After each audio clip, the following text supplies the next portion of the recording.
বরগুনার পাথরঘাটায় যুবদল নেতার সাথে আসলে কি ঘটেছে এবং নেপথ্যে কারা থাকতে পারে এই বিষয়টা আলোচনা করব। এটা নিয়ে রাজনীতিতে এখন তোলপাড়। এবং পাথরঘাটা উপজেলা শিবিরের সভাপতি ছোট একটা ছেলে, তার সাথে বিএনপির লোকজন যে আচরণ করেছে, তাকে মারধর করে গুরুতর আহত করেছে, আমরা তীব্র নিন্দা প্রতিবাদ জানাবো। দর্শক, খবর পাথরঘাটায় যুবদল নেতাকে রক কেটে হত্যা, শিবির সভাপতিকে মারধর। দেখেন, আমি প্রথমেই পাথরঘাটায় যুবদল নেতাকে হত্যা বা তার হতাহতের ঘটনায় শোক প্রকাশ করছি এবং যারা এই ঘটনার সাথে জড়িত তাদের দৃষ্টান্তমূলক শাস্তি দাবি করছি এবং তাদের গ্রেপ্তার দাবি করছি, তাতে সে যে দলেরই হোক না কেন। জামাত শিবিরের বিরুদ্ধে আমাদের চাইতে ভালো সমালোচনা কেউ করতে পারে না। জামাত শিবিরের লোকজন অপকর্ম করলে আমরা কি তাদেরকে প্রশ্রয় দেই? নেভার। আমিরে জামাত ভুল করলে, ভুল কাজ করলে বা ভুল কথা বললে আমরা ছাড় দেই? এক ইঞ্চিও নয়। আমিরে জামাত যদি একটু বিচ্যুতিমূলক কথা বলেন, আমরা কঠিন প্রতিবাদ করি। আমরা কোনো অন্যায়কারীকে প্রশ্রয় দেই না, দিব না। আমরা নিরপেক্ষ কথা বলি, সত্যের পক্ষে, ন্যায়ের পক্ষে, অন্যায়ের বিরুদ্ধে। কিন্তু আমি প্রথমেই যে প্রশ্ন তুলতে চাই, যুবদল নেতাকে হত্যা করা হয়েছে, সেখানে পাথরঘাটা উপজেলা শিবির সভাপতির কোনো সম্পৃক্ততা বিএনপির লোকজনও বলছে না। আর উপজেলা পর্যায়ে শিবির সভাপতি হয় অল্প বয়সী ছেলেরা, যে মাদ্রাসায় পড়ে অথবা অনার্সে সেকেন্ড ইয়ার থার্ড ইয়ারে পড়ে। এখানে ছাত্রদলের মতো চাচ্চুরা না, 20-21 বছর বয়সী ছেলেরা সভাপতি হয়। এরা এই জটিল রাজনীতি, হত্যা বা এগুলো বোঝে না। আর ঠিক আছে, তারপরও এই পাথরঘাটা উপজেলা শিবির সভাপতিকে যদি সন্দেহ করত, সন্দেহের বশবর্তী হয়ে জনগণ যদি, মানে জনগণ তো না, বিএনপির লোকজন যদি মারধর করত, একটু মেনে না যেত। যাকে সন্দেহই করছে না, যার সাথে এই ঘটনার কোন সম্পৃক্ততার কথা কেউ বলছে না, জাস্ট উপজেলা শিবিরের সভাপতি, এই কারণে তাকে গুরুতর আহত করেছে, মারধর করেছে, এটা অমানবিক। এখানে অনেক প্রশ্নের উদ্ভব হয়। প্রথমে যে কথা বলতে চাই, যে জামাত শিবিরের লোকজন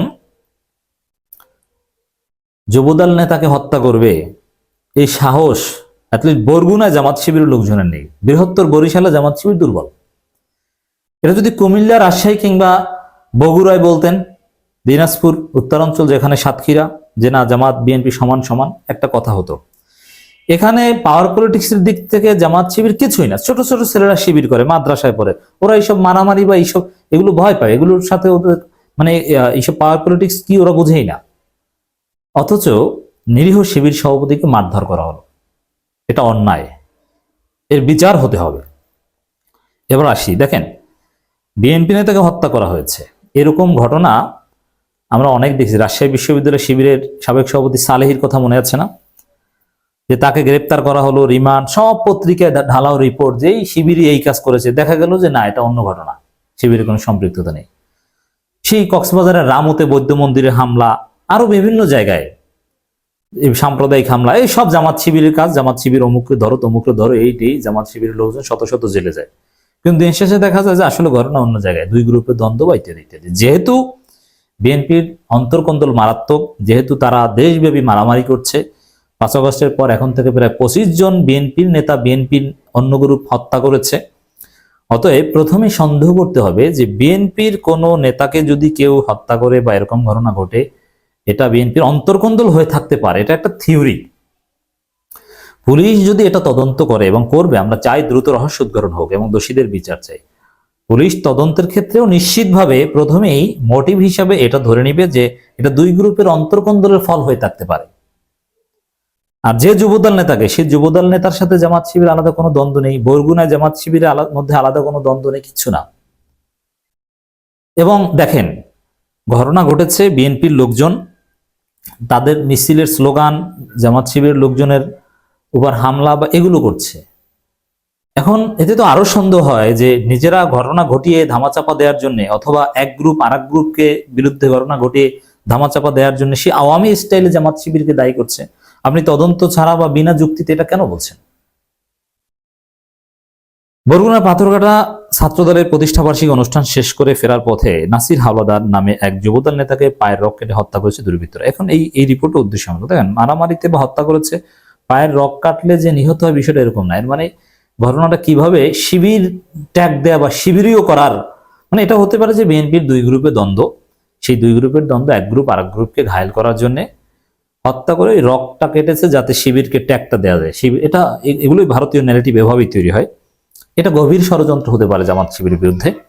তবে হত্যাকাণ্ডের বিচার আমরা চাই, রহস্য উদ্ঘাটন চাই। এই ঘটনার জেরে 3টি বসতবাড়িতে অগ্নিসংযোগ ও উপজেলা শিবিরের সভাপতিকে মারধর করেছে বিএনপির লোকজন। উপজেলার কালমেঘা ইউনিয়ন 8 নম্বর ওয়ার্ডের 70 মিনিটের বাড়ির সামনে ঘটনা ঘটে। খবর পেয়ে ঘটনাস্থল পরিদর্শন করেছে বরগুনার পুলিশ সুপার ইব্রাহিম খলিল। অতিরিক্ত police super Patharghata circle Mohammad Abu সালে বিষয়টি নিশ্চিত করেছেন পাথরঘাটা থানার ভারপ্রাপ্ত কর্মকর্তা ওসি মোহাম্মদ মেহেদী হাসান। যেহেতু নাসির হাওলাদার পাথরঘাটা পৌর এলাকার 9 নম্বর ওয়ার্ডের শাহজাহান হাওলাদারের ছেলে এবং ওয়ার্ড যুবদলের সদস্য, অন্তর্কন্দল থেকে থাকতে পারে। প্রত্যক্ষদর্শীরা জানান, আনসার মোল্লা জানান, বুধবার দুপুরে বাড়ির সামনে চিৎকার শুনে ঘটনাস্থলে গিয়ে দেখি নাসির রাস্তায় রক্তাক্ত অবস্থা পড়ে। তাকে দ্রুত উদ্ধার করে উপজেলা স্বাস্থ্য কেন্দ্রে নিয়ে গেলে চিকিৎসক মৃত্যু ঘোষণা করেন। তেমনি ওই সময় ঘটনাস্থল থেকে রাব্বি, ইব্রাহিম ও হাসান মোটরসাইকেল করে দ্রুত পালিয়ে যান। রাব্বির হাতে একটি রামদা ছিল, এর আগে একাধিক মোটরসাইকেল দ্রুত চলে যায়। মানে এটা ধারণা, এখন রাব্বি বা ওরা হত্যা, এটা পুলিশ তদন্ত করে বের করবে, এটা এখন পর্যন্ত প্রুফ না, অথচ তাদের বাড়িঘর হামলা করে দেওয়া হলো। এরকম ঘটনা, এরকম যে দেখেছে অমুক তমুক, নিশ্চিত জামাত শিবির করেছে, দেখা গেল জামাত শিবির কোনো সম্পৃক্ততা নেই, আওয়ামী লীগ নিজেরা করেছে। এই যে বাবুল আক্তার, পুলিশ বাবুল আক্তারের স্ত্রী হত্যাকাণ্ড নিয়ে কত কিছু দেখেছেন না, শেষ পর্যন্ত কি প্রমাণিত হলো? এই জামাত শিবির করেছে, জামাতের অমুকে ধরো তমুকে ধরো, তারপর দেখা গেল সে নিজেই, আবার দেখা গেল সে নিজে না। জানা গেছে রাব্বি 18, মাহবুব হোসেনের ছেলে, হাসান 19, ফরিদ গাজীর এবং ইব্রাহিম 18, আবু হানিফের ছেলে। এদের বাড়ি উপজেলার কালমেঘা ইউনিয়ন 8 নম্বর ওয়ার্ডে। এদের মধ্যে স্থানীয় ঈদগাহ মাঠে জামাতের কর্মী সভা আইডি কার্ড গলায় ঝোলানো তাদের একটি ছবি সামাজিক যোগাযোগের বাইরে। এটা জামাতের দিকে অস্বীকার করছে যে ওটা চরমনের প্রোগ্রামে না, আমি যতটুকু খোঁজ নিচ্ছি ওটা জামাতের প্রোগ্রামে। হ্যাঁ, জামাতকেও এটা খোঁজ নিতে হবে, আর ওই রাব্বি বা ওরা এটা করেছে কিনা সেটা তো আগে বের করতে হবে, এটা তো প্রমাণিত হবে। তারপরে এই ধরনের ছেলেরা জামাতের কর্মী সভায় কেন, বা ওদের চরিত্র কি, আর আসলে জামাতের কর্মী কিনা, গলায় কার্ডটা ঝুলালো কিভাবে, এটা জামাত অবশ্যই খোঁজ খবর নিতে হবে জামাতকে, নিঃসন্দেহে। এবং জামাতের কেউ যদি, এবং ওদেরকে বলা হচ্ছে যে ওরা আওয়ামী লীগ করতো আগে, এখন যদি জামাতের কর্মী সভায় যাওয়ার সুযোগ জামাতের কেউ দিয়ে থাকে, তার বিরুদ্ধে জামাত ব্যবস্থা নেবে, আমরা মনে করি, এবং এটা হওয়া উচিত। উপজেলা বিএনপি ও অঙ্গ সংগঠন নেতাকর্মীরা জানান, এ সময় ছাত্রলীগের সক্রিয় নেতাকর্মী জামাত শিবিরের মাধ্যমে এলাকায় প্রতিষ্ঠিত হচ্ছে। মানে কথার বয়ানগুলো দেখে মনে হচ্ছে যে জামাত শিবিরকে ঘায়েল করার জন্য এ ধরনের ঘটনা বিএনপি নিজেরা ঘটিয়ে থাকতে পারে। বিএনপির কোনো নেতা বলছে যে রক কাটলে নিহত হওয়ার কথা না, কিন্তু এমনভাবে রক কাটছে শিবিরীয় স্টাইলে, এজন্য সে মারা গেছে। তো এটা কোনো কথা?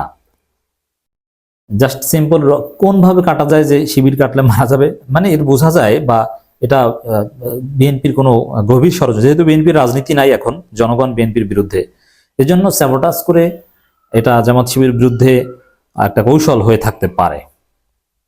তো দর্শক, এর নেপথ্যে আমি আপাতত সন্দেহ করছি, যেহেতু এখনো তদন্ত হয়নি, অবশ্যই আমরা দৃষ্টান্তমূলক শাস্তি চাই।